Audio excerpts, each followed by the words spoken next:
Hello welcome back to our channel. ఈరోజు topic వచ్చేసరికి introduction to HTML. So నిన్న last వీడియోలో మీరు చూసారంటే ఓఎస్ అంటే ఏంటి, ఫ్రంట్ ఎండ్ అంటే ఏంటి, బ్యాక్ ఎండ్ అంటే ఏంటి, ఫుల్ స్టాక్ వెబ్ డెవలప్మెంట్ ఏంటి అని కంప్లీట్గా మీకు చెప్పి ఉంటాను. సో దాంట్లో ఫ్రంట్ ఎండ్లో మన మెయిన్ పార్ట్ వచ్చేసి హెచ్టిఎంఎల్. సో దాని గురించి మనం ఈరోజు డిస్కస్ చేయబోతున్నాం. సో హెచ్టిఎంఎల్లో basic structure of HTML. So మీకు first of all HTML basic structure ఎలా ఉంటుందనేది మీకు ఐడియా ఉండాలి. సో ఇక్కడ కనిపించే ఇమేజ్లో ఉంది కదా, ఇది అనేది basic structure of HTML. So దీనే బేసిక్ స్ట్రక్చర్ ఆఫ్ హెచ్టిఎంఎల్ అంటారు. దీన్నే రూల్ ఆఫ్ ది లాంగ్వేజ్ అని కూడా అంటారు. సో మనం ఒక లాంగ్వేజ్ని ఈ విధంగానే రాయాలి అనే ఒక రూల్ ఉంటుంది చూడు, దాన్నే రూల్ ఆఫ్ ది లాంగ్వేజ్ అని అంటారు. సో మనం ఇప్పుడు హెచ్టిఎంఎల్లో మనం కోడ్ రాయాలన్నా పర్టికులర్ ఈ బేసిక్ స్ట్రక్చర్ లోపలనే రాయాలి. సో ఈ స్ట్రక్చర్ ఎలా ఉందో సో దాని ప్రకారంగానే రిమైనింగ్ స్ట్రక్చర్ సింటాక్స్ పెట్టుకుంటూ ఆ రూల్స్ని పాటించుకుంటూ మనం కంప్లీట్ కోడ్ అంటూ రాయాలన్నమాట. సో మీరు గుర్తుపెట్టాల్సింది ఏంది, దీంట్లో ఏ స్పేస్ వచ్చినా ఏ క్యాపిటల్ లెటర్స్ వచ్చినా ఈ కోడ్ అనేది ఎగ్జిక్యూటివ్ కాదు. సో ఎగ్జిక్యూటివ్ కాకుండా ఎర్రర్స్ వస్తాయి. సో అలా ఎర్రర్స్ రావద్దంటే పర్టికులర్గా రూల్ ఆఫ్ ది లాంగ్వేజ్ ఎట్లుందో సో యాస్టీస్ దాన్ని ఫాలో అప్ అవ్వకుండా మనం కోడ్ రాయాలన్నమాట. సో మీకు స్ట్రక్చర్ ఏంటంటే ఈ స్ట్రక్చర్ ఏంటంటే మీకు ముందు ముందు మీకు అర్థమైపోద్ది, మీకు అలవాటు అయిపోద్ది. మీకు ఇప్పుడు చూడంగానే అంత కొంచెం డిస్టెన్స్ గజిబిజిగా అనిపిస్తుంది, బట్ ముందుకు వెళ్తుంటే మీకు అది అలవాటు అయిపోతుంది. కోడ్ ఇలా ఉంటుంది, రూల్ ఆఫ్ ది లాంగ్వేజ్ ఇది నెక్స్ట్ కంప్లీట్ గైడ్స్ మీకు అర్థమైపోతుంది. నెక్స్ట్ ఈ స్ట్రక్చర్లో మనం ఏమైనా రాయాలంటే నెక్స్ట్ వచ్చేసరికి హెచ్టిఎంఎల్ ఎలిమెంట్. సో ఇక్కడ హెచ్టిఎంఎల్ ఎలిమెంట్లో మెయిన్ వచ్చేసరికి స్టార్ట్ ట్యాగ్. ఇక్కడ రెండు యారోస్ ఉన్నాయి, యారోస్ మధ్యలో ఉంది ట్యాగ్ అని చూస్తుంది, అది స్టార్ట్ ట్యాగ్. సో ఆడ మనం ఒకవేళ హెడ్డింగ్ పెట్టేసుకుంటే హెడ్, పారాగ్రాఫ్ పెట్టుకుంటే paragraph. So different HTML elements ఉంటాయి కదా, ఎలిమెంట్స్ అనేది పెట్టుకోవచ్చు. So start tag end tag మధ్యలో కంటెంట్, మనం ఏదైతే కంటెంట్ టెక్స్ట్ ఇస్తామో ఆ కంటెంట్ ఇక్కడ ఉంటుంది. సో నెక్స్ట్ వచ్చేసరికి ఎండ్ ట్యాగ్. సో ఇది main start tag, content, end tag, these are the elements of the HTML.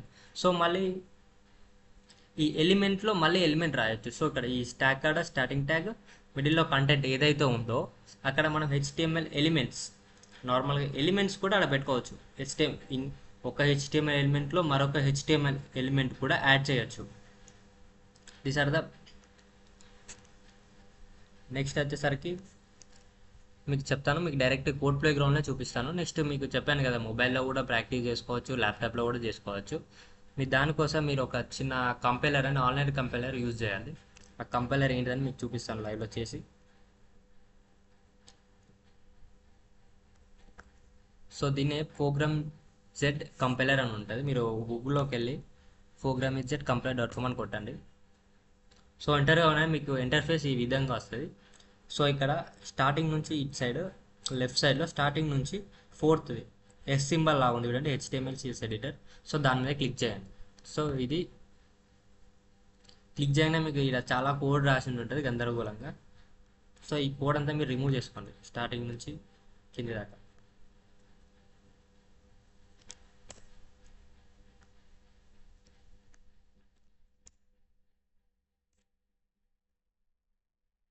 Next చెప్పాను కదా మీకు basic structure of HTML.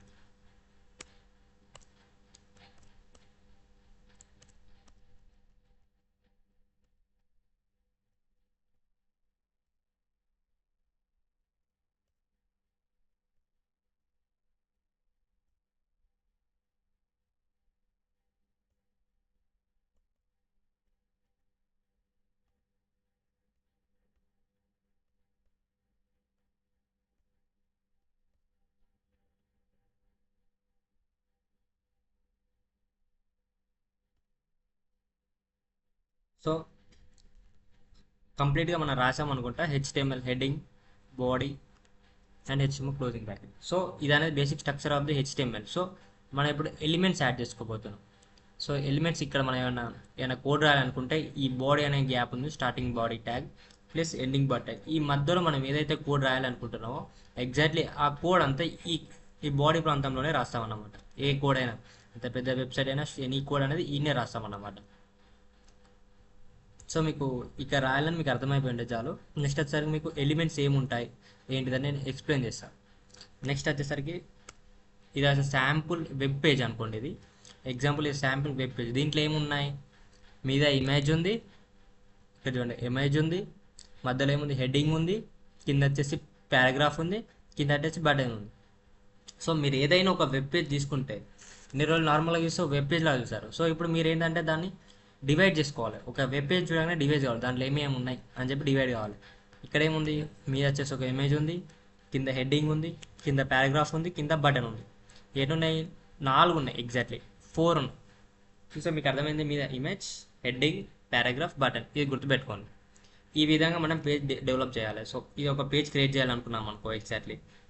So మనం ఏం చేయాలి, ఫస్ట్ ఎక్కడి నుంచి స్టార్ట్ చేయాలి, ఇక్కడ హెడ్డింగ్ అని ఉందా చూడండి, హెడ్డింగ్ దానికి వెళ్ళి స్టార్ట్ చేద్దాం. సో మనం కోడ్ ప్లే గ్రౌండ్కి వెళ్ళిపోదాం. ఇక్కడ బాడీలో ఓపెన్ ట్యాగ్ h1 ప్లస్ మన షాపింగ్ క్రియేట్ చేద్దాం అనుకున్నాం అనుకో, ఎగ్జాంపుల్ షాపింగ్ అని చెప్పేసి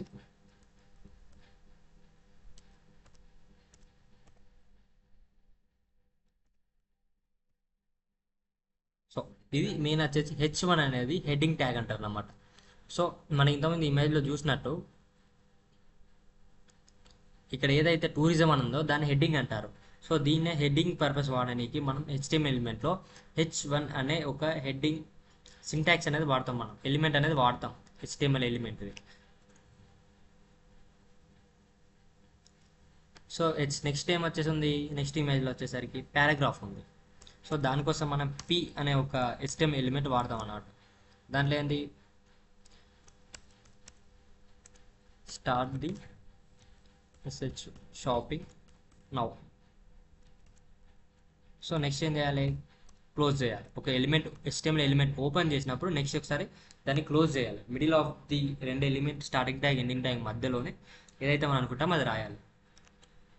సో ఇక్కడ ఏమైంది, నెక్స్ట్ వచ్చేసరికి ఏమేమి వచ్చినాయి, హెడ్డింగ్, పారాగ్రాఫ్. నెక్స్ట్ రావాల్సింది ఏంది, బటన్. సో మళ్ళీ కంపైలర్కి వెళ్ళేసి నెక్స్ట్ వచ్చేసరికి button, BUTTON, button space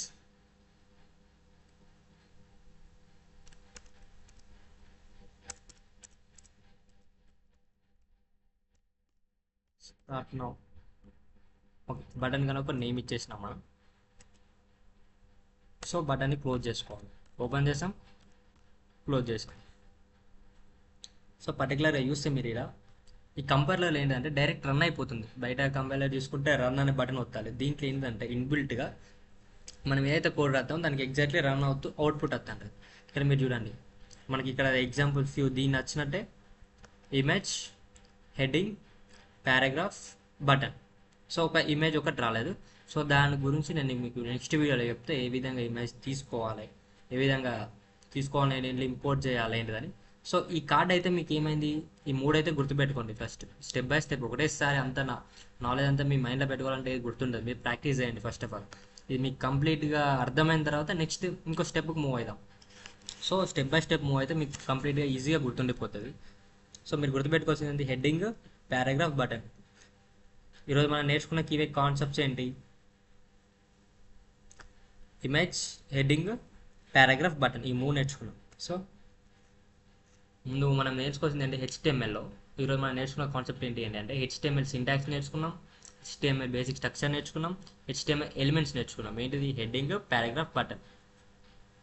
so ఈ వీడియోలో మాత్రం ఇంతే. మీరు కంటిన్యూస్గా నేను మీకు కావాలంటే లింక్ అంటే మీరు కామెంట్లో చేయండి. ఆ కంపైలర్ లింక్ నేను కామెంట్లో పెడతాను, లేదంటే మీకు చెప్పాను కదా అప్పుడే చెప్పాను, అది చూసి మీరు టైప్ చేసుకొని ఒకసారి ప్రాక్టీస్ చేయండి. సో మీరు చూసి ఇన్నది ఎంత ఇంపార్టెంటో ప్రాక్టీస్ కూడా మీకు అంతే ఇంపార్టెంట్.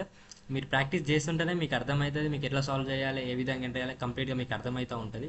సో మీరు ఇలా చూసి ఇని పక్క పెట్టడం బదులు మీరు ప్రాక్టీస్ చేస్తుంటేనే మీకు బెటర్గా ఉంటుంది. సో మీకు కంప్యూటర్ కూడా మొబైల్లో కూడా ఓపెన్ అవుతుంది, ఆర్ ల్యాప్టాప్లో కూడా ఓపెన్ అవుతుంది. సో ఓపెన్ చేసి ప్రాక్టీస్ చేయండి. But thank you for watching. Next వీడియోలో కలుద్దాం. బాయ్.